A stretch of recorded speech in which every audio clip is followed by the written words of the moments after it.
From the 12th century, the Hebrides and the western seaboard of Scotland were under Norwegian rule, a situation that allowed the inhabitants a measure of independence.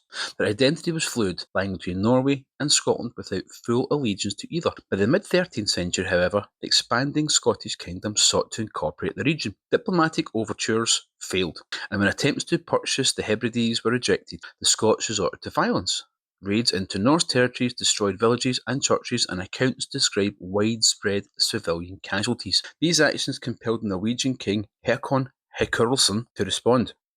In 1263, Haakon sailed with a fleet of roughly 120 ships, possibly carrying as many as 20,000 men, to reassert Norwegian authority over the Hebrides and the Scottish west coast. Anchoring off the island of Arran in the Firth of Clyde, his force represented one of the largest invasion fleets ever directed at Britain, surpassing anything the Scots could muster at sea. Opposing him was a young Alexander III of Scotland, only 23 years old, but already an astute leader. Instead of committing to battle, he delayed sending envoys while relying on Scotland's unpredictable weather to weaken the enemy. On the 1st of October, storms gathered. Haakon's fleet driving several longships ashore at Largs. The following day, Haakon landed with approximately 1,000 men to recover supplies, but was attacked by Scottish forces. Although the king was escorted back to safety, the Norse troops on land suffered significant losses. Reinforcements enabled the Norse to hold their position, and the battle ended inconclusively. More a draw-out skirmish than a decisive engagement. Nevertheless, the consequences were critical. With winter approaching, Haakon withdrew to Orkney, intending to resume hostilities in spring. Instead, he died there on the 16th of December 1263, at nearly 60 years of age. His death marked the end of Norway's last attempt to project military power into Scotland. His successor, Magnus VI, the lawmender, abandoned the campaign, favouring diplomacy over war. In 1266, he concluded the Treaty of Perth with Alexander III. Under its terms, Norway ceded the Hebrides and Isle of Man to Scotland in exchange for a payment of 4,000 marks of silver and an annual rent, while Scotland formally recognised Norway's sovereignty over Orkney and Shetland. The treaty brought stability to the region, securing Scottish control of the western seaboard and ending centuries of conflict over the Hebrides. The Battle of Largs itself remained indecisive on the field. Contemporary sources describe it more as a skirmish than a formal battle, characterised by sporadic fighting, disorganisation and limited casualties. Yet, its strategic impact was profound.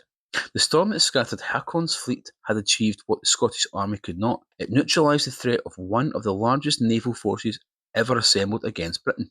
The inability of the Norse to regroup, compounded by Haakon's death, ensured that the momentum shifted permanently in Scotland's favour.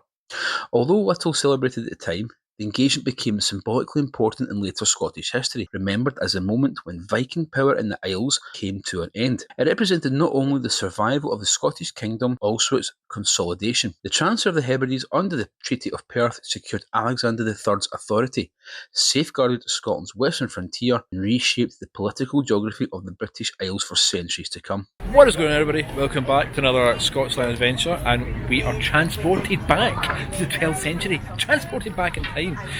We are down at Largs today, and Largs has got the Viking festival, which runs for a week between the end of August and start of September. And yeah, it's a week-long event. There's going to be fire displays, there's a full kind of reenactment village going on here as well. There is loads going on, and we're just having a day. We're having an absolute day of it. So yes, stick with us and I'll show you some of the stuff. There'll be some reenactments, who knows.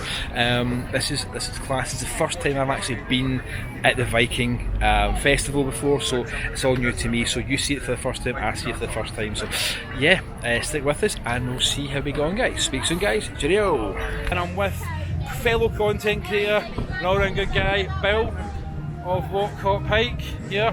And if you're interested in walking in Scotland, hikes in Scotland, check out his channel. So it's Walk Hike. Yeah, that's the one. So give him a look, tell him I said hi as well. And we're going to go in and have a look at the Viking Festival village, see how it all goes. So stick with us, guys, and I will speak to you all soon. From Bill and myself, speak to you all soon, guys. Cheerio, bye bye.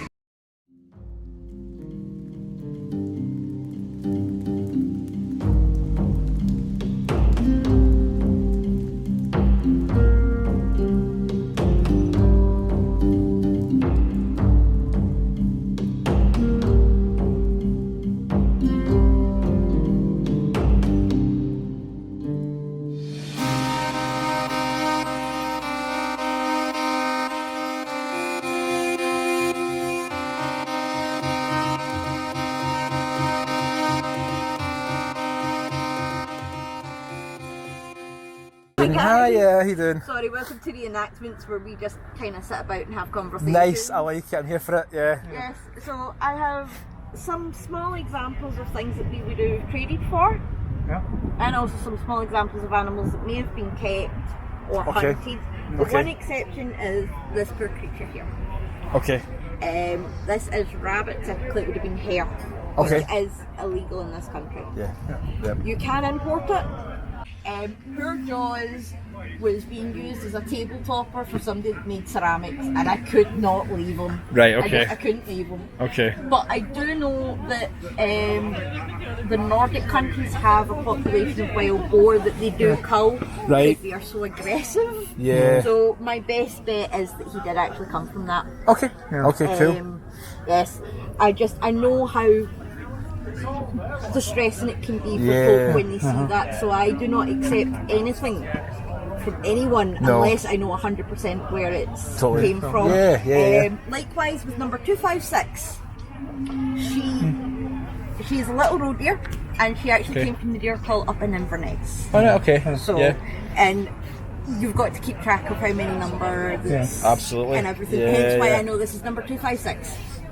I know. I call her But. Okay. So that's just a wee bit about what you see kind of fur-wise. Okay. If you were to show that to someone from Asia, Right. they wouldn't be able to recognise it because they get it fresh. Yeah. And it's quite a... Yes, thank you, darling, my love.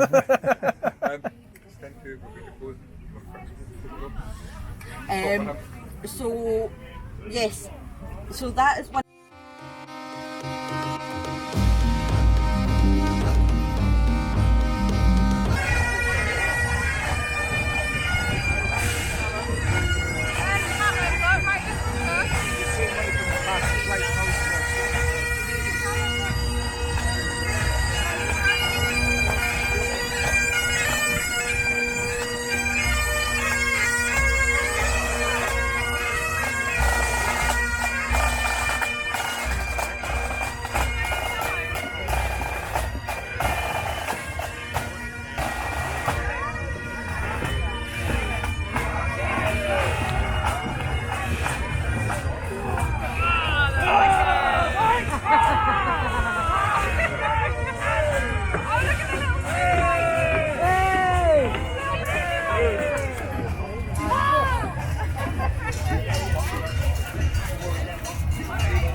harbour. Oh, that one went in. Look, you got one out. Oh, there you are. Another go.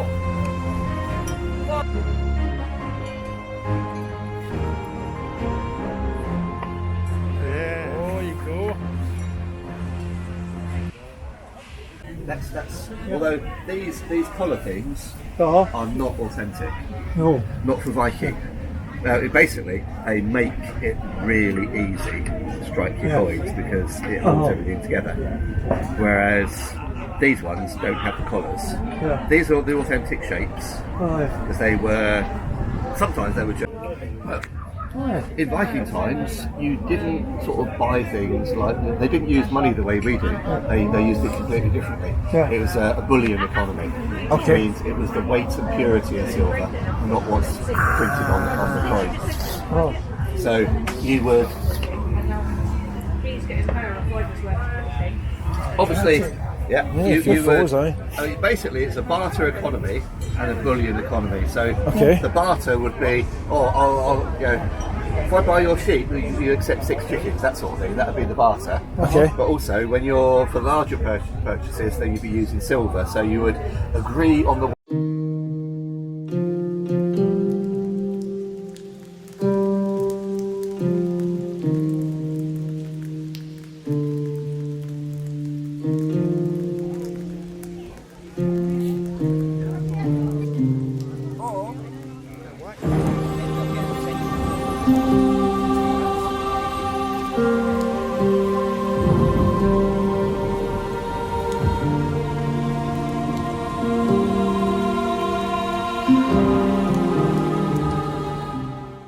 Who's the gods then? What's the... This is Thor, and that's Heimdall. So he's the protector of the Rainbow Bridge. Make sure none of the giants, the Jotuns, get into Asgard. But in order to get that site, he had to sack the coming of the Ragnarok. And then we have Thor with his famous hammer. Now the ironic thing is, in all the archaeological digs, they have never ever found.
All right to come in? This is a Viking house. We are a family. It always gets a mess. Nothing unusual there. It's just the same all down through the centuries. I'm the midwife, so we have a birthday in the area when the mothers come. But I am also the nurse, so I have skills with the local flora and fauna. I know how to provide the right plant for the right ailment. Ah, okay, The one hanging up in the rafters there's feverfew, which is used for painkiller. Ah, right. It's used as a pain medication. There's a few in here as well.